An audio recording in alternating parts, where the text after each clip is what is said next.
दोस्तों ये कहानी है एक ऐसे गांव की जहां कल्चर और भाषा को सीखने के लिए आपको इस गांव की लड़कियों के साथ सोना पड़ता है। लेकिन क्या होता है जब एक इंग्लिश ऑफिसर इस गांव के कल्चर को सीखने के लिए आता है। तो कहानी की शुरुआत उस समय से होती है जब ब्रिटिश हुकूमत का बहुत से देशों पर कब्जा था। यहाँ पर हम एक शिप को देखते हैं जिसमें से जॉन नाम का एक आदमी नीचे उतरता है। उसे वहाँ पर लेने के लिए साई नाम का एक आदमी आता है और वो उसे अपने कबीले तक ले जाता है जो जंगलों के बीच में बसा हुआ एक छोटा सा गाँव था। जॉन यहाँ पर हेनरी नाम के एक आदमी से मिलता है जो की यहाँ का गवर्नर है। फिर उसे वहाँ से बैलगाड़ी से आगे ले जाया जाता है। अब जॉन एक पढ़ा लिखा एजुकेटेड लड़का था तो हेनरी उसे पूछता है कि तुम यहाँ पर ही क्यों आए जबकि तुम तो कहीं और भी जा सकते थे। जॉन बताता है कि उसके फादर पहले इस गांव के लोगों को पढ़ाया करते थे जिसके बाद उनकी वॉर में मौत हो गई, इसलिए वो यहाँ पर उनका अधूरा सपना पूरा करने आया है। आगे हेनरी उसे उसके रहने की जगह पर ले जाता है। जॉन उससे पूछता है कि मुझे यहाँ पर क्या काम करना होगा, लेकिन हेनरी उसे कुछ बताए बिना ही वहाँ से चला जाता है। इसके बाद वो कबीले के लोगों से मिलता है और उनके कल्चर और भाषा को सीखने की कोशिश करता है। इसी दौरान वहाँ पर एक खूबसूरत आदिवासी लड़की आती है और वो उसे पीने के लिए शराब देती है, लेकिन जॉन कहता है कि वो ड्यूटी के समय शराब नहीं पीता। तभी साई उसे कहता है कि उसका ऐसा मना करना इस कबीले के लोगों के लिए अपमान की बात होगी, इसलिए जॉन वो शराब ले लेता है। जिसके बाद वो कबीले वाले उसे सुबह से शाम तक शराब पिलाते हैं। इसके बाद जॉन का मन बहलाने के लिए वहाँ पर आदिवासी डांस पेश किया जाता है। अब उसे भी कबीले के लोगों का मन बहलाने के लिए कहा जाता है, पर जॉन उन्हें मना कर देता है। तभी साई उसे कहता है कि तुम गाना गा सकते हो, डांस कर सकते हो या कोई चुटकुला या पोयम सुना सकते हो। लेकिन जॉन को यहाँ पर कुछ समझ नहीं आ रहा था तो वो उन्हें एक बोरिंग सी स्पीच सुनाने लग जाता है। लेकिन यहाँ पर उन आदिवासियों को कुछ भी समझ नहीं आता तो जॉन अपनी बची कुची इज्जत बचाने के लिए साई के साथ डांस करने लग जाता है। फिर अगली सुबह हेनरी उसे गांव वालों के रहन सहन और रीति रिवाजों के बारे में बताने लगता है। तभी वहाँ पर वही खूबसूरत लड़की आती है जिसका नाम सलीना होता है। अब यहाँ पर जॉन को इन आदिवासियों की एक परंपरा के बारे में पता चलता है कि सलीना उसके साथ उसकी पत्नी बनकर रहेगी। दरअसल ये लड़की इस गाँव की एक स्लीपिंग डिक्शनरी है जो कि इसे इस गाँव की भाषा और रहन सहन इसके साथ सोकर सिखाएगी।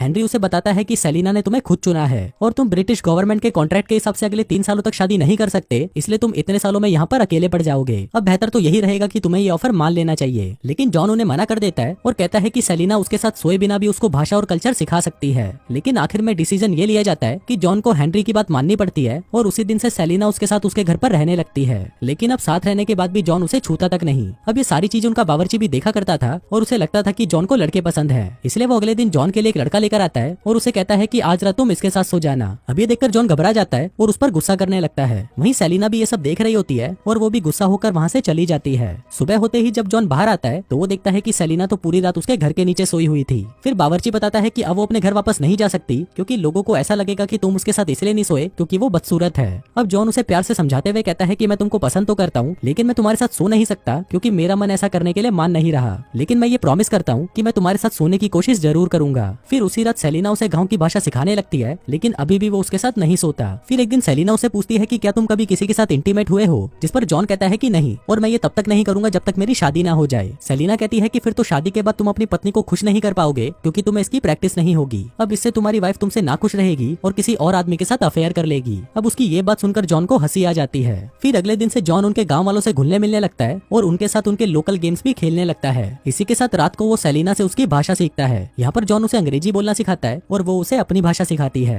इसी दौरान वो दोनों एक दूसरे के करीब आ जाते हैं और एक दूसरे को किस करने लगते हैं। अब इसी के चलते जॉन में भी जोश आ जाता है और वो उसके साथ इंटीमेट हो जाता है। अब इसके बाद से हम देखते हैं कि जब भी जॉन अपने काम से घर लौटता वो सेलिना के साथ इंटीमेट होता। फिर काम खत्म होने के बाद वो उसे अपने साथ सोने के लिए कहता है, लेकिन इस पर सेलिना उसे कहती है कि हमारी गाँव की परंपरा के अनुसार अगर कोई भी लड़की किसी लड़के के साथ 5 रातों से ज्यादा सो लेती है तो उसे उसके साथ एंगेज माना जाता है और मुझे पूरा भरोसा है कि तुम मेरे साथ एंगेजमेंट तो कभी नहीं करोगे। फिर उसी रात गाँव में सरकार के कुछ लोग आते हैं और उनमें से एक डैनियल होता है जिसे कबीले के लोग कुछ खास ज्यादा पसंद नहीं थे और उनमें से एक होती है गवर्नर की बेटी जेसिका। वहीं हेनरी जॉन से कहता है कि तुम्हें सिर्फ ब्रिटिश हुकूमत के लिए ही काम करना होगा और कबीले के लोगों को तुम सिर्फ काम के नजरिए से देखोगे। फिर अगले दिन जेसिका जॉन के साथ गाँव जाती है जहाँ पर वो देखती है कि जॉन कबीले के लोगों से काफी घुल मिल गया है और उनसे उन्हीं की भाषा में बात कर रहा है। अब जेसिका पूरा टाइम जॉन के साथ ही रहती है जिस वजह से सेलिना को जेसिका बिल्कुल भी पसंद नहीं आती। फिर एक दिन उनके गाँव में कुछ बीमार लोग आते हैं और उनके वहाँ पर पहुँचते ही उनकी मौत हो जाती है। फिर इन लोगों के शरीर की जाँच करने पर उनको पता चलता है कि दूसरे कबीले में महामारी फैलने से इनकी मौत हो गई है।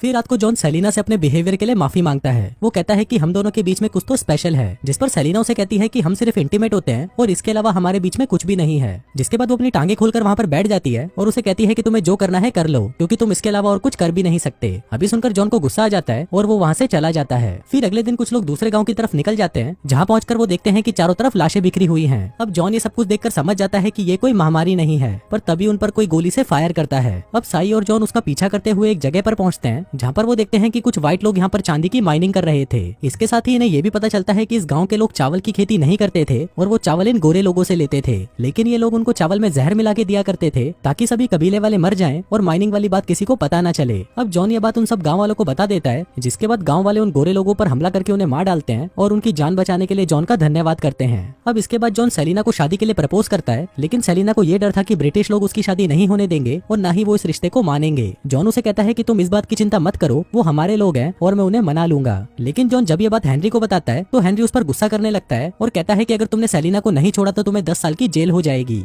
दूसरी तरफ सेलिना को भी कबीले के सरदार के सामने पेश किया जाता है, जो उसे कहता है कि तुम्हारे लिए अच्छा यही रहेगा कि तुम कबीले में से ही किसी के साथ शादी कर लो। लेकिन इस पर वो उन्हें कहती है कि मैं जॉन से वादा कर चुकी हूँ। तभी साई जो सरदार का बेटा था वो उसे समझाने लगता है कि अगर तुमने इनकी बात नहीं मानी तो वो ब्रिटिशर्स उन लोगों के मर्डर का आरोप हम पर लगा देंगे, इसलिए हम तुमसे विनती करते हैं कि तुम जॉन से शादी मत करो। वहीं जॉन भी सेलिना को ढूंढता हुआ वहाँ पर पहुँच जाता है और देखता है कि उन्होंने उसे जेल में कैद कर दिया है। इसके बाद जॉन को वापस लंदन भेज दिया जाता है, जहाँ पर उसे ना चाहते हुए भी गवर्नर की बेटी जेसिका से शादी करनी पड़ती है। लेकिन हम देखते हैं कि जॉन इस शादी से बिल्कुल भी खुश नहीं था। अब ऐसे ही कुछ साल बीत जाते हैं और जॉन जेसिका को लेकर अपना अधूरा काम पूरा करने के लिए एक बार फिर से उस गाँव में पहुँच जाता है। फिर रात को जब वो सभी मूवी देख रहे थे तभी जेसिका ये नोटिस करती है कि जॉन का ध्यान मूवी पर ना होकर सेलिना को वहाँ पर ढूंढने में लगा है। फिर रात को जेसिका जॉन से सेलिना के बारे में बात करती है, जिस पर वो उसे बताता है कि सेलिना मेरा पहला प्यार है और मैं उसे इतनी आसानी से भूल नहीं सकता। फिर अगले दिन जब जॉन डैनियल के घर पर जाता है तो वहाँ पर उसे पता चलता है कि डैनियल अपनी स्लीपिंग डिक्शनरी को मारता पीटता है। अब ये देखकर जॉन उसे झगड़ने लगता है और उस लड़की से कहता है कि अगर ये तुम्हें फिर से हाथ लगाए तो तुम इसकी शिकायत गवर्नर से कर देना। फिर एक दिन नदी के किनारे उसे सेलिना दिखती है, जिसके हाथ में एक गोरा बच्चा था। अब ये देखकर जॉन समझ जाता है कि ये बच्चा उसी का है। फिर रात को वो सेलिना से मिलता है, जहाँ पर वो उसे बताती है कि इस बच्चे का बाप अब साई है, क्योंकि उसने इस सब के बाद भी उसे अपनाया है और आज के बाद अब वो जॉन से कभी नहीं मिलेगी। लेकिन जॉन इतनी पाबंदियों के बाद भी सेलिना से मिलने जाता है। अब इस सब के बारे में डैनियल को पता चल जाता है और वो ये बात जाकर साई को बता देता है, क्योंकि उसे जॉन बिल्कुल भी पसंद नहीं था। फिर उसी रात साई जॉन पर हमला कर देता है, लेकिन तभी सेलिना उसे बचा लेती है। फिर अगले दिन साई को भी कैदी बना लिया जाता है, जहाँ पर हेनरी उसे बताता है कि सेलिना की माँ भी एक स्लीपिंग डिक्शनरी थी और वो मेरी ही बेटी है, लेकिन वो इस बारे में कुछ नहीं जानती। फिर रात को जॉन साई को छुड़ा लेता है और तभी वहाँ पर सेलिना भी चुपके से पहुंच जाती है। फिर जॉन उसे कहता है कि कल हम दोनों साथ में भाग चलेंगे, क्योंकि ये लोग हमें साथ में जीने नहीं देंगे। लेकिन फिर अगले दिन डैनियल सेलिना को ही अपनी स्लीपिंग डिक्शनरी बना लेता है। वहीं दूसरी तरफ जब जॉन घर पर पहुंचता है तो जेसिका उसे बताती है कि वो माँ बनने वाली है। वहीं डैनियल सेलिना को अलग अलग तरह से परेशान करने की कोशिश करता है, लेकिन इससे पहले कि वो उसे और तंग करता तभी वहाँ पर बावर्ची आकर उसे बचा लेता है। वहीं दूसरी तरफ जेसिका को भी पता चल जाता है कि जॉन वहाँ से भागने वाला है। वो समझ चुकी थी कि जॉन सेलिना से प्यार करता है, इसलिए वो भी उसे परमिशन दे देती है कि तुम उसी के साथ ही खुश रहो। उधर बावर्ची सेलिना को लेकर फेरी तक पहुंचता है, लेकिन जॉन अभी तक वहाँ पर नहीं पहुंचा था। फिर कुछ देर बाद जब जॉन वहाँ पर आता है तो बावर्ची उसे बताता है कि सेलिना को लगा कि तुमने उसे फिर से धोखा दे दिया, इसलिए वो ये गाँव छोड़कर दूसरे गाँव चली गई। अब जॉन उसे ढूंढने निकल जाता है और अगले दिन उसे सेलिना मिल जाती है। अब इससे पहले कि वो वहाँ से आगे जाते डैनियल दूसरे गाँव से भी वहाँ पर पहुंच जाता है और उन्हें बांध देता है, जिसके बाद वो सेलिना के साथ जबरदस्ती करने की कोशिश करता है। अब जॉन उसे बचाने लगता है, लेकिन डैनियल उसे मारकर नीचे गिरा देता है। इसके बाद वो जॉन को जान से मारने वाला था कि तभी कहीं से जहरीले तीर आकर उस पर लगते हैं, जो कि वहाँ के गाँव वालों ने चलाए थे और ये वही गाँव वाले थे जिनकी जान कई सालों पहले जॉन और सेलिना ने बचाई थी। फिर फिल्म के लास्ट सीन में हम देखते हैं कि जॉन और सेलिना उसी गाँव में रहने का फैसला कर लेते हैं और दोस्तों इसी के साथ ही ये कहानी यहीं खत्म हो जाती है।